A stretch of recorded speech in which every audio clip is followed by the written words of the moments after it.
See the guy? He's driving on their test track with no hands. This is 2000, and the batteries in this car are lead acid batteries. That's how antique this car is. And so when we had this great success, Centro di Checa Fiat was one of the world leaders in autonomous vehicles. And so what did the Fiat direction decide to do? Let's not just continue this. This is not a good thing. Okay? Autonomous cars are not going to ever happen. They're not important. And now we are, 25 years later, and everyone's doing autonomous vehicles except Fiat. So it's really interesting to see how time passes along when you have a great idea and it's too early. And so people just say, you know what, we're not going to do it. So let's go to some of the things I'm going to talk about today. We're going to start about why should we eliminate all drivers? Is that a good thing? Should we really go forward with this, or should we stop thinking about this? How long will it take to eliminate all the drivers? What are the social implications of taking drivers out of the system? And what are the steps between today and sometime in the future when we have no more drivers? And what driverless car would you like to have? I got just some pictures of driverless vehicles, and maybe I could choose which one you would fit with, because if you have a Panda today, you probably have a Panda tomorrow, but just without a driver in it. If you have a big limousine, you might have a limousine. Talk about that. And finally, what about motorcycles? Have you ever thought about driverless motorcycles? We'll talk about those as well. Okay, why should we eliminate drivers? First and foremost, we have about 1.4 million people die every year because of car crashes. This is every year for the past 50 years, for the next 50 years. So if you add 50 plus 50 times 1.4 million every year, it's a lot of people dying just because I love to drive my car. Well, you know, those of us that design cars and engineer cars and manufacture cars, we are responsible for 1.37 million people dying every year. We are responsible. We need to start thinking about, maybe it's not such an important thing to just have a driver to keep people alive. And the leading cause of death for people from 15 to 29 years of age. 3,700 people die every day. One every 24 seconds dies in a car crash. Half of them are pedestrians and bicycles and motorcycles. So this is not a pretty picture. Also because there are about 50 million accidents every year. 50 million. That's 137,000 accidents every day. And this is causing billions of dollars of damage. Cars, hospitals, insurance, to broken bones, to whatever. And it could be, many countries have a third, 3% of their GPD.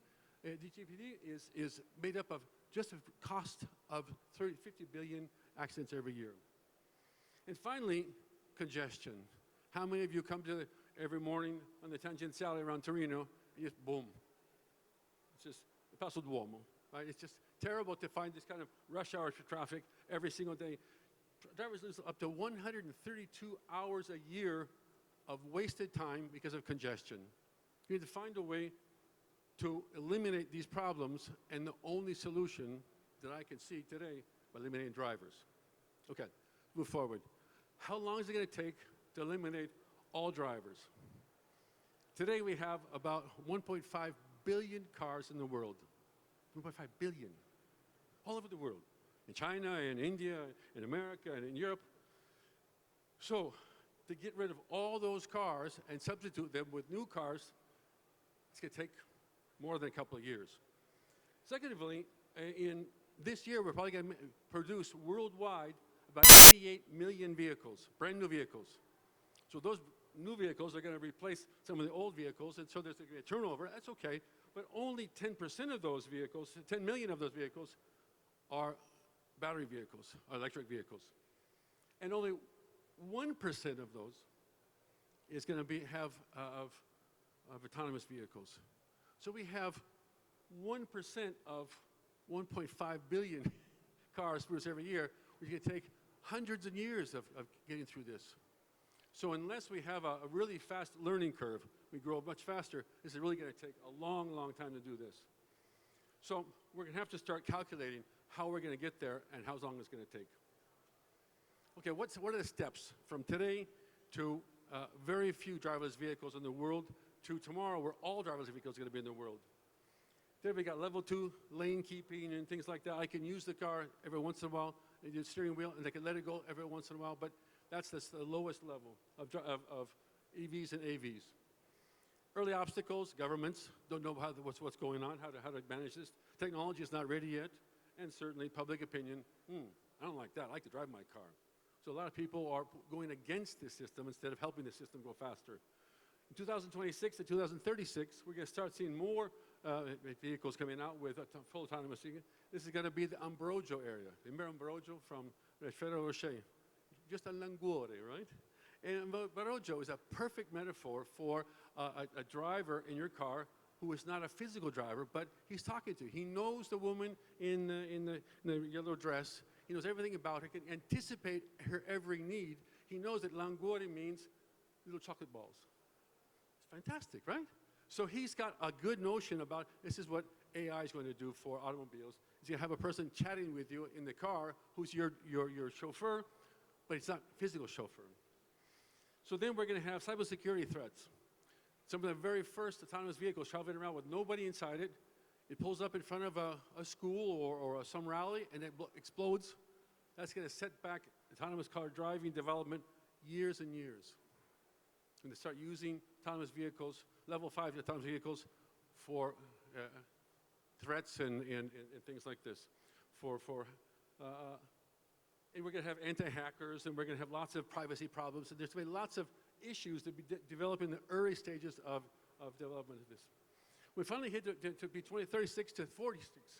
We're going to have a lot more vehicles on the road. We're going to see a lot more vehicles traveling back and forth in your city with nobody inside. A lot of people will be seeing cars going back and forth. And we're going to see a convergence of public and private transportation systems. They're becoming a single system, not either my car or the bus, but it'll be coming together with both. So we're going to be buying mobility, not such automobiles. It's going to be a lot faster doing this way. So then finally we get to 2056, we're going to see steering wheels be prohibited. You can no longer sell vehicles with a steering wheel. Today, they said by 2035, we can no longer sell vehicles with a thermal engine. By 2056, you can no longer sell vehicles with a steering wheel. Okay, that means you can't sell them, but the world is still full of vehicles that already still have them. So we cannot prohibit them from traveling around our streets. So as you can see, there's going to be a long street to get there from today to the future, but it's still not going to help us get all the way to a driverless world. Okay, here you guys see public and private. I've got my own car. It's going to become an autonomous car. But my bus we just saw, we had autonomous buses here. It's going to be fantastic. We're going to start merging together. We're going to have these pods that are going to be used by people, private pods. You can come, grab one, it'll take you where you want to go, and drop you off. So we're going to have lots of new situations about what's happening with city buses and cars and trams and motorcycles and trucks. All going to be owned by someone, but not by the customer. Social implications. What's going to change socially in our world when drivers start disappearing? Professional drivers, truck drivers, taxi drivers, out of a job. What are we going to do with the 3 million truck drivers in Europe, 3 million truck drivers in the United States? Sorry, guys, you won't be able to drive your trucks anymore. They said, well, that's not a good thing. Taxi drivers, same thing. So we're going to have problems with these things, how to reconstruct these services, how to rebuild what's happening with these guys. Big Brother will be watching you. Every single car is a digital database, and inside the database goes into somebody else's database. And so no matter what you do inside that vehicle, your actions will be recorded. Well, people won't be happy to be part of the system, so the only way we can convince people is okay to have them recording all your you get something in return, possibly real-time free health diagnostics, some way to say, look, I will take something from you, I'll give you something back. So that'll be a give and take for this big brother issue. Otherwise, people are going to go just totally against it.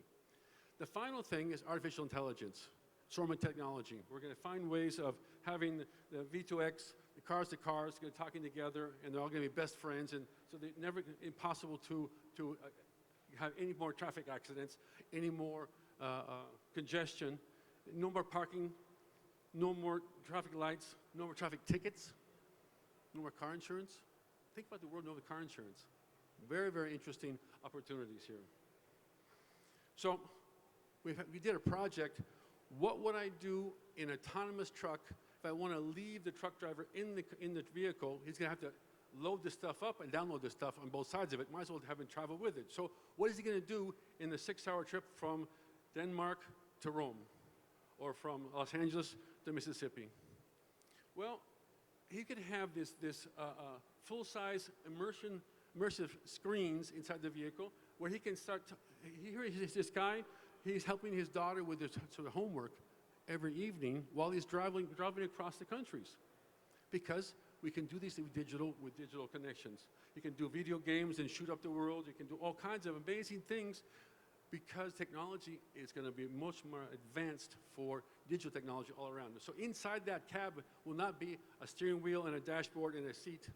It'll be a big video room. They can do all kinds of wonderful things. Let's think about creative ways of helping these people not lose their job first and foremost, but also give them something important to do. Give them a reason to exist and not just take away everything they have. Okay? Swarm technology. Why is it that in nature it's so easy for fish and birds and bees to travel in thousands and thousands of people together, and it's not a problem for them at all? Never crashing, never having accidents. And another thing interesting about swarm technology in nature is that there's no leaders. Who's the leader in this group of fish?